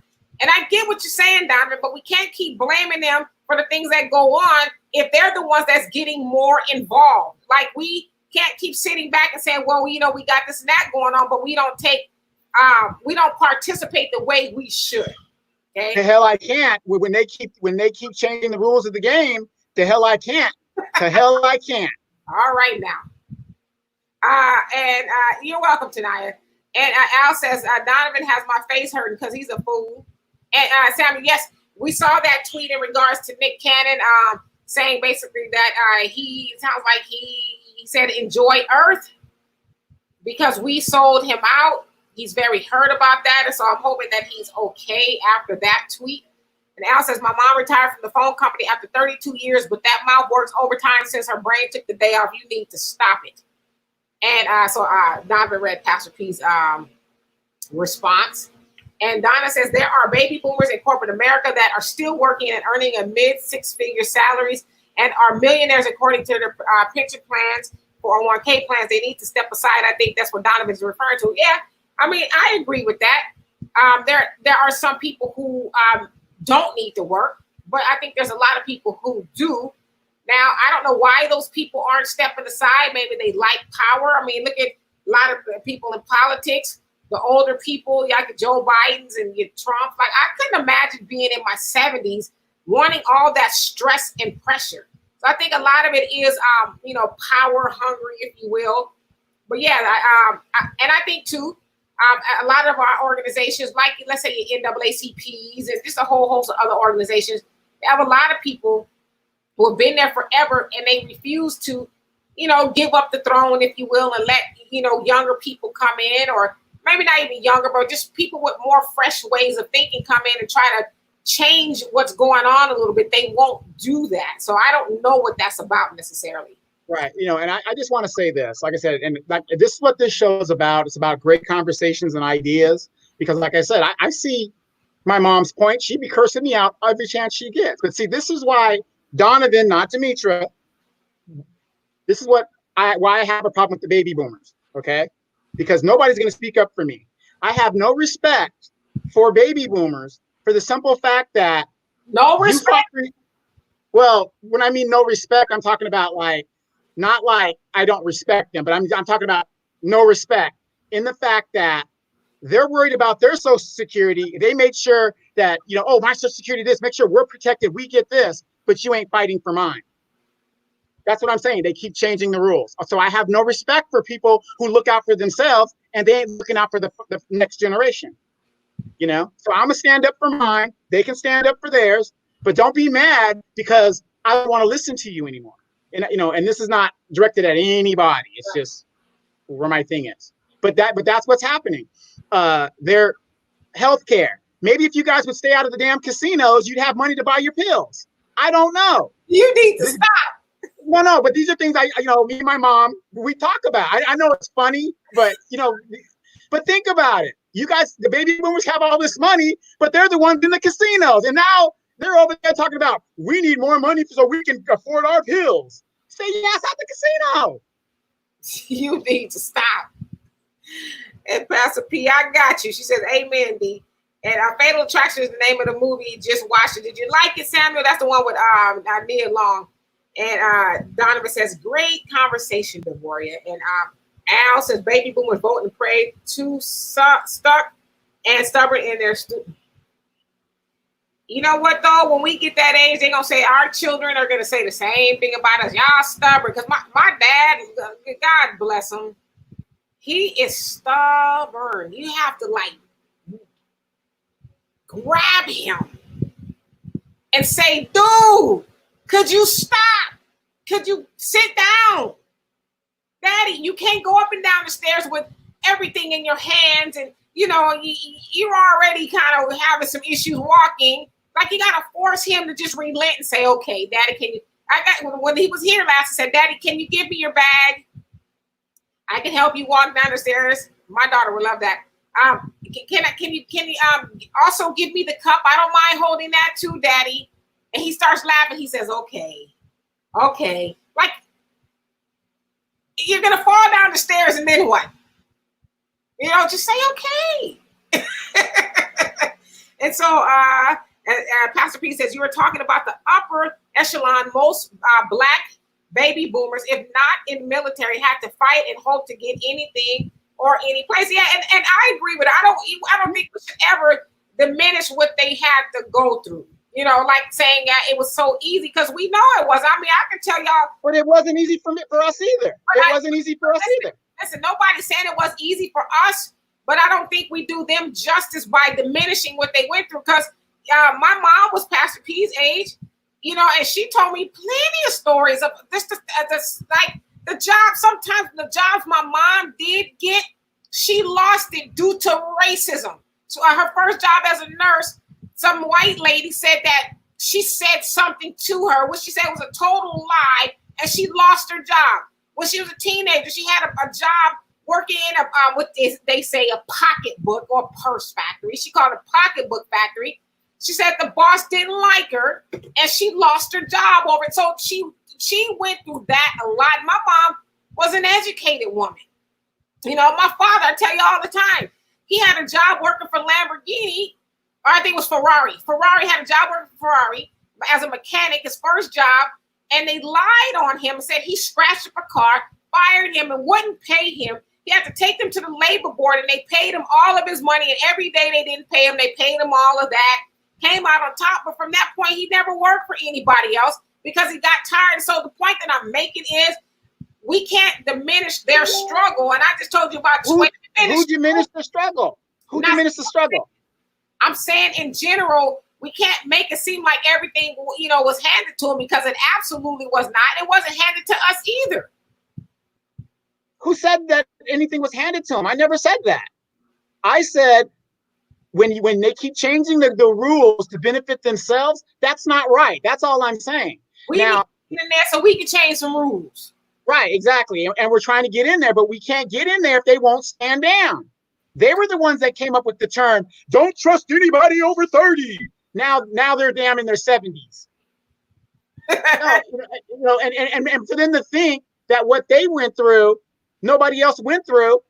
Demetra, I was a pilot. Do you know what kind of hell I had to go through and the racism? So, you know, nobody could tell me anything. No, so, I'm not saying it wasn't us too. Like you said, we're the closest generation to the baby boomers. So I agree with you. But I'm saying I don't think we should, and I'm not necessarily saying you, but we shouldn't say, oh, you know, the baby boomers, you know, oh, well, it's because of you and all of that. I mean, it's just a really loaded conversation. If you will. Well, what I'm saying is with technology the way it is and having hindsight and intelligence like other Western Hemisphere countries, you have to protect the jobs of the next generation coming up behind you, or you're going to have anarchy and crimes and all kinds of dope themes. And oh, wow, that describes America. But you know, what we talk about fighting for jobs that white people have created. We talk about fighting for those jobs instead of creating our own. That's the crazy part, you know. You know, and Yeah, you're right about that. Tap out, brother. Tap out. Right. No, I'm not going to tap out on this one because, again, these are the people that took the baton and dropped it. They didn't want to pass it off. And now with all this stuff that's going on, it falls on us because we're next up to fix all of this. Right. They're the ones that told us, don't swing. Be passive and peaceful. They're the ones that taught us all this bullshit. And look where it's gotten us. I got you. Al says, stop giving your tithes and offers and you can have some money, baby boomers, for the pills. Or leave it to Donovan. He said it's the casino that's getting that pill money. And Tammy says, I'm undecided. It seems poorly written to me, especially at the end. All right. Well, I'm going to watch it. But like I said, I'm going to wait till Al gets here and we're going to watch it. And Nisi, what's happening? You say, I work in higher education. Most baby boomers don't want to give up their experience for free. They have years of experience. Whole the younger generation have degrees with no experience. However, they are innovative. Baby boomers are stuck in their ways. Once they retire, hold on to their experience. They are hired as consultants, receiving pensions. I think it meant receiving pension, retirement funds, and part-time consulting. Yes, I have heard about that a lot, that they come on as consultants. But like I said, I can only speak for me personally. Ain't no way in hell I'm going to be working till I'm 70, 80. I don't care what it is. If I only have retirement or a Social Security, I'm going to make sure I can live on that some way, somehow. But I'm not going to be punching nobody clock. I'm 49 and I don't like telling people what to do. Sometimes I don't like people telling people what to do. And I couldn't imagine, being on a job if I got to go live out in the wilderness, borrow one of Donovan's tents or something, I'm going to do that. Well, and again, like I said, I'm, everybody to each his own. But you know me, Demetra, I stopped working once I retired from the military. I said, there's no point in for me doing that. I don't want a bigger house. I don't want a Mercedes. I don't need to go to the casino. You know what I mean? I'm done. And I'm doing very well for myself. We know. Share the wealth. And Samuel says, Donovan, Minister Farrakhan says, what you are looking at is the unraveling of a great nation. Yeah, right before our very eyes. And Pastor B says, I want you to change some rules, but you guys won't stick together long enough to get anything accomplished. Talk, but nothing is changing. I've done my part. Now it's your turn. Get it done. And she's right. She comes. Absolutely. Absolutely. And guess what? And guess what? We're going to get it done, not hand in hand. And, Master, could you please? No, we're going to start kicking some ass. That's bullshit. Listen. No. This is what I'm saying. Well, we're going to get it done, but we're not going to get it done the way you guys want to get it done. There's going to be some fighting. There's going to be some shooting. There's going to be some looting. There's going to be whatever. Let me say this. She's right in that. She's right. Let me hear me out. She's right in that they did their part. They got what they needed to get done during the civil rights movement. And I say this all the time. You can go back and look at all the tape, rewind the tape. I say this all the time. We dropped the damn ball. We have dropped the ball. They brought us to the civil rights movement. They got us the, civil rights, the rights to vote, and all of that. They got that, whether we liked it or not. And most of us wasn't even there then. I was born in 71. Okay, you were born. What? Wait, you said you were born in 1991. Today I was born in 1971. You were born in 1970. So we weren't even there, right? And so when we got to the point to where we had a say so, we didn't deliver. We didn't deliver. Wait a minute. We did not deliver until this day. We are not delivering. And she's right. We don't stick together. We might try, but it was her generation that walked to work every day for over a year to boycott the bus system and took those water hoses to the face and the dogs, and they did that. We have not done anything near as close to what they have done. So it was us that dropped the ball. No, I have to disagree with you. Okay, what they did, I agree with you on that part. Nobody ever said that they didn't do anything. What it is they're doing it too long. But here's the problem. The reason why we haven't done anything, and you know this for a fact, Demetra, when you got these single mothers that are telling these boys to stand down. Oh, I don't want my baby hurt. I didn't want him to do this. Oh, look at him, his nice braids and all this other stuff. That is one of the reasons why we haven't moved the ball forward, because I don't need no man. I'm leading this house. That is one of the reasons. So, no, I'm gonna have to disagree with you on that part. They did not pass the baton properly. I'm tired of John Lewis talking about, I got my head beat in at the Pettus Bridge. Right here. Here's the men right here. Here's one of them. One of them. Simple as that. You can say all you want, but the point of the matter is, these women that have taken lead in the household, when their sons are out there trying to do what they do, stand down. They want us to stand down. No, bullshit. Sorry. Where are the men? Okay? You talk about these women, as I always say, you can't have a single mama without an absentee daddy. Where is the man in the household to say, woman, stand down? I got this. We ain't raising no soft men and boys. Stand. Barbara, I need you to have a seat. Where are those men? You can't tell me what to do. My father don't tell me what to do. I've been on my own since I was 15. I don't need you to tell me nothing. Come on now. Not like that, because the men have disappeared for whatever reason. For whatever reason, the whole host of them.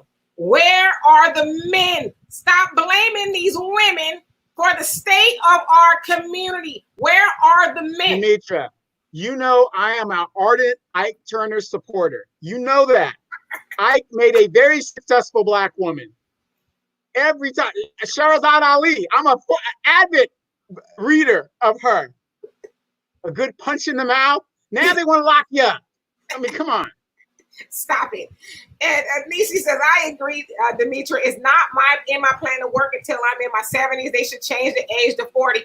I'm tired. And, and to your point, Nisi, the other part of the story they don't tell is most people can't retire, after the age of 40. Hell, people are more or less like, shit, I still got 75% of the mortgage I'm paying for whatever reason. It's not easy for people to just go off into the sunset and do nothing at a reasonable age. It is not natural for people to work until they're 70 and 80. That's not natural. That's why a lot of people, when they retire at that age, they die. But when they don't work themselves to death, and who the hell wants to go on this whirlwind vacation when they're in their 70s? You got to have energy to travel. We went back at 48, at age 48, and I was exhausted. Exactly. 16 hours to get there. But like I said, you go on these vacations at 70 years old, you need the blue pill. You can't even be romantic. I don't know about you, okay? And Al says the baby boomers are saying vote this election. So they are telling us to vote this election. I keep telling you guys, I'm not going to do it until I have a reason to vote. But I will say this, at least they do vote. I'm going to vote in the local and the state election. Sure, I'm going to do that. But, I'm just tired of, especially the Democrats. We know the Republicans they never, ever have anything helpful to Black people. But the Democrats, they lie to us all the time. Well, I'm going to do this. Well, no, you're not. You're not going to do it. So, yeah. And then Donna says, Donovan, stop spreading the angry Black woman stereotypes. What? That isn't a stereotype. Black women do act like that sometimes. I'm right here, 42 years old, retired. I don't know, I don't know what else I can say. I'm right here because we're not all disappeared. Pastor P says, men deserted and went to the white woman. Woo! Mexican woman, Puerto Rican woman. So Black women better say she don't need no man because he sure don't need you.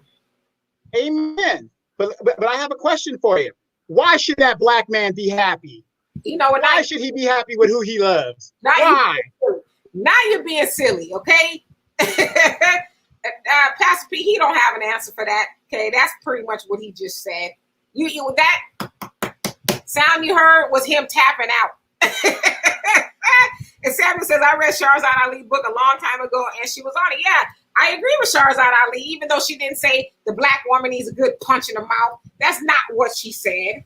It's not what she said at all. But it's actually a good book. She says she wrote the book for it's the black man's guide to understanding the black woman, and black women got mad. But she said it was actually an admonishment to black men. Like, if you was doing the stuff you were doing, you can get that black woman to stand down and let you go ahead and lead. But a lot of black women just don't feel like they're able to do that because of the stuff that we've dealt with as black women. And hell, like I said, I'm only 48, but I can write a book.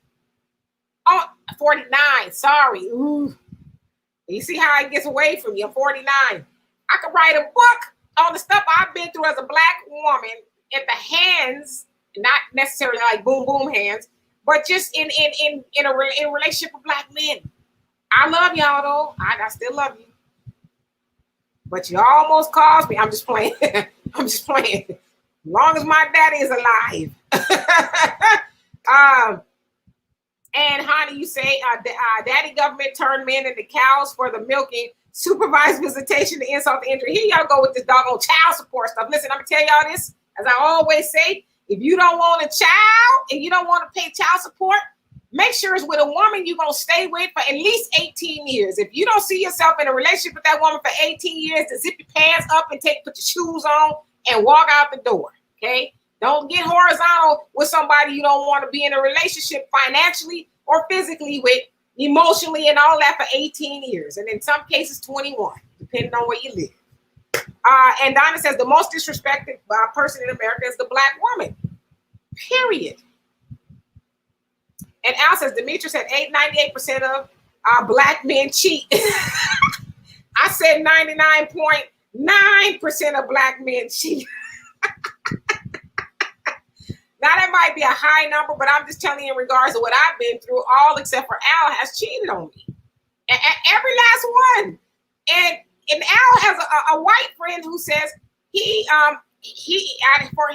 from what he understands, black men are the biggest cheaters.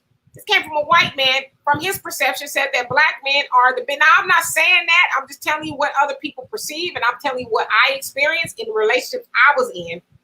That is true. And as Samuel said, somebody threw a rock and hit their hands. Yes, she did say it. Well, she said that, but it was more. She wasn't saying that black men need to punch him in the mouth.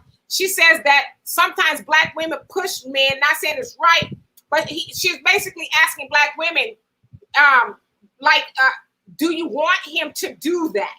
That's kind of what she was saying, but she wasn't saying go ahead and punch her in the mouth. Metaphorically. Say that metaphorically. At all. Yeah, metaphorically. Yeah, it wasn't like, hey, on bullet point 10, punch her in the mouth. Yeah, it wasn't like that.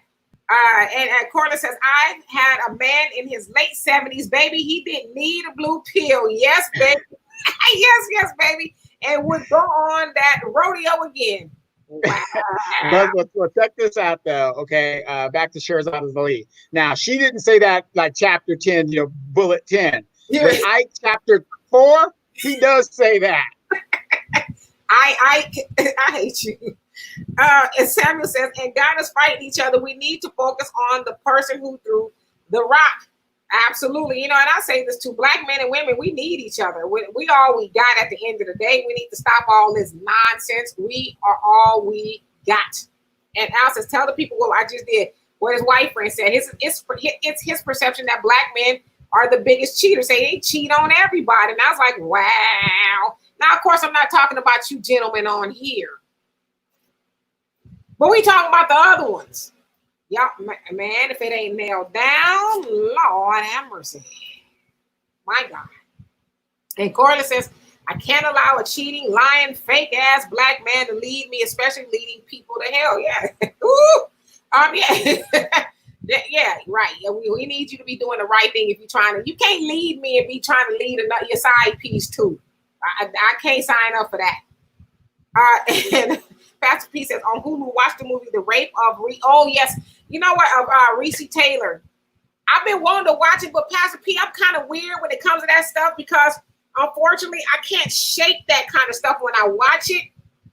I think that one of the last devastating things I watched was When They See Us, the Central Park Five. That it took me a while to get through it because it was very hard to watch. And so when I know the story of Reese Taylor, but that kind of stuff, it like I internalize it and it stays with me for a long time. But I have been meaning to watch it. Maybe I'll have me something to drink as I'm watching it.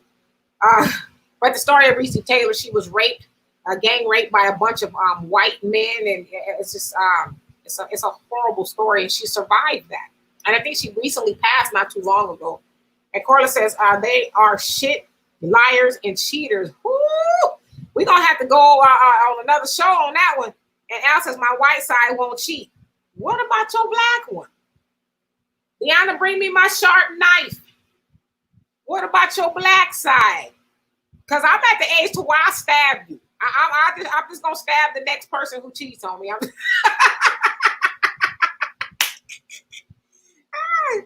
Hey, Terrence, what's happening? It says players F up too. Well, how about not being a player? How about those apples? Just don't be a player. How about just not, because, somebody said the other day, you knew as black women, y'all know who y'all bringing home. Well, why can't you be a good dude to bring home? Why you got to be that scraggly old alley cat just out there just getting your thing? Why you got to be that? Because there's always going to be women out there that are, out in the alley too, I mean, it's just common sense. You got you got an alley cat, you got an alley kitten, she's out there too. I can't stand you. And Samuel says white men have wife swap. I remember my dad telling me about it in the 1970s. The white man he worked for told him about it. Yeah. And of course, all men cheat. No. Absolutely true story. When I was stationed in Alaska, our wing commander got replaced and fired because he went back to wife swap with his subordinate, an enlisted man. And when I was up there, that was a normal thing. So I was up there for 4.5 years, and we had a saying: you don't lose your girl, you lose your turn. Oh, damn. Yeah, I mean, it's some real shit. So let me ask y'all this, because wife swapping, I don't know. When your wife swapping, do the wives know about the swapping? That's the difference. That is the difference. These women know that they are partaking in the swap. Don't wife swap with me behind me. Let me know we in the wife swap, and that way I can pack my stuff and I can leave. That's the difference.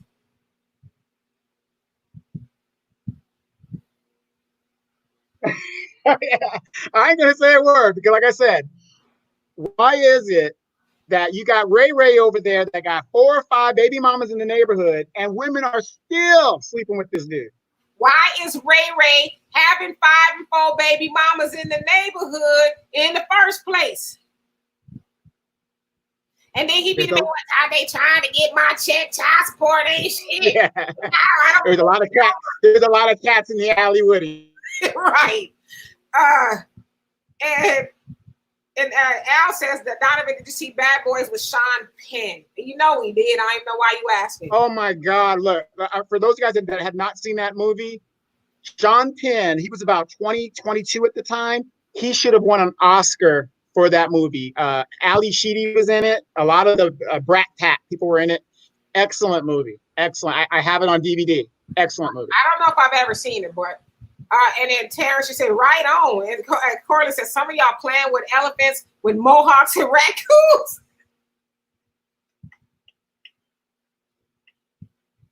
Oh my God.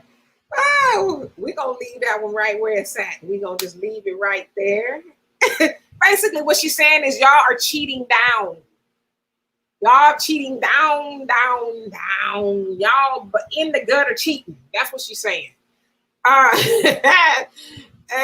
Pastor P says, but it's more than rape. You will enjoy it. I promise. I'm going to watch it. I'm going to watch it. And Al says, my friend asked, why do black men always brag about how much sex they got and how big they are? Who gives a S? I don't know. I think that's something a lot of men do, right? Well, no, it's always the guy that isn't as big and isn't as getting as much as the one that's always complaining. All right. And Terrence says, what movie is this? And then Al says, please watch Sister Wives. I'm good. You know, it's hard to get me to watch a whole lot of stuff. I ain't even going to be watching those Sister Wives. And Samuel says, Demetri, do you think women fantasize about sleeping with other men instead of their husbands? Give me a percent. See, I'm not married, so that doesn't include me. I would say they probably do. They probably do. You know, you just think you've been with a man for 20, 30 years, same old dude, you know. I'm sure Denzel creeps into the imagination at some point in time. I got a question for you, Demetri. Let's just keep it real. I'll probably say El DeBarge. El DeBarge. You know the weird thing about my fascination with El DeBarge is I don't have a sexual attraction to El DeBarge. That's the weird. I don't. I just like El DeBarge.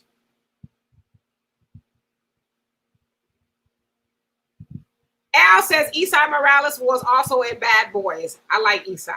And what's happening? Excellent movie. And Pastor P says, "Wife swapping, I beat a nigga to death." Even to suggest such a thing. Yeah, I'm with you. Wait a minute. Is it Pastor P of the cloth? Hey, she can't keep it real. She human too, okay? I know. I'm just messing with it. Stabbings going on. I'm just right now.